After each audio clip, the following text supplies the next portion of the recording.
Hey everybody, it's Marshawn here.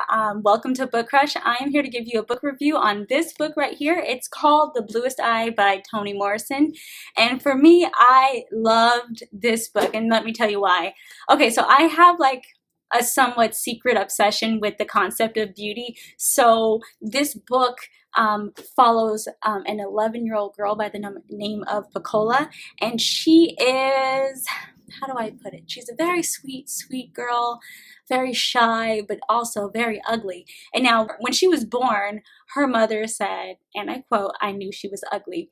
So everyone in her world validates her ugliness. Her teachers, classmates, strangers on the street, everybody. It was really quite unfortunate faced with the challenge of seeing someone internalize everyone else's opinion of her and kind of live up to that. She's a very sweet, kind person, and so much of an introvert that you don't actually get to hear or her voice until the very end of the story. I mean, this book is told from quite a few different perspectives in relation to Pecola. Like I said, you don't really get to hear her voice or really what she has to say about anything till the very end of the book. Now, this is a very small book. I mean, it's only like 200 something pages.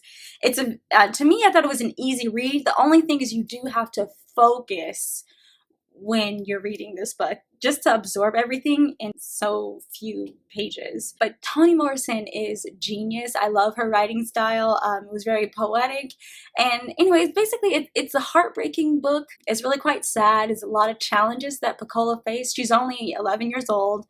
And boy, like, life did not give her, she just wasn't given really a nice life to live by. She's faced with all kinds of things, from just abuse, poverty, just so broke. There's incest, there's, a lot of self-hatred. So this book isn't for everyone, but for people who are like me and they're interested in understanding the psychology behind human behavior, then you will definitely find this book interesting.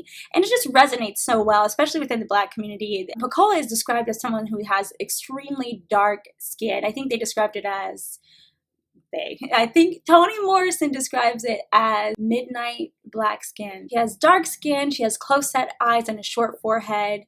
And boy, all she wants, honestly, the reason why it's called the bluest eye is because all Pecola wants is to have blue eyes. She knows that if she has blue eyes, then she would be considered beautiful. And so Pecola has this obsession with Shirley Temple, the actress, the little girl actress, and blonde hair, blue eye, adored little girl. So she has this obsession with Shirley Temple. And let me just I gotta give you some background on this.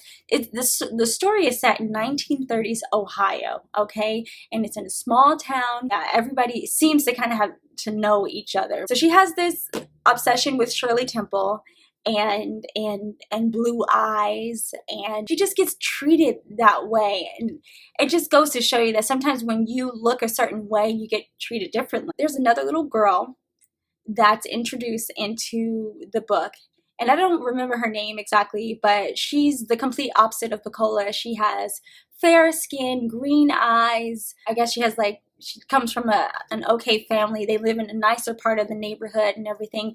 And there's this incident where they're walking home from school, her and this little girl and some other little girls, and that little girl basically confronts her, says, "You're ugly." She says, "I know I'm pretty. I get treated differently from the way you get treated." And I'm just like, wow. So what does this do to a person who totally internalizes this in such a way where, it really could lead to her demise? I'm not gonna give away anything in the story. This is a really good book for all of those who are interested, like I said, in the psychology behind human behavior and like socialism, right? Like, so how you're socialized into a certain world. I love this book. I think I read it when I was in school. I can't remember if it was like middle school or something. I did not get it at that time, so I'm glad I just decided to get it now, and really, because now I could really understand what it was.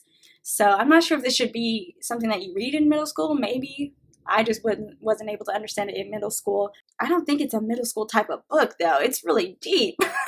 So yeah, this book isn't for everyone. It's not for the faint at heart, but it is for those who really appreciate understanding, complexities of life. Toni Morrison accurately correlates poverty with self-esteem and the inability to deflect self-hatred once it's been force-fed to you since infancy. So that's Picola's situation.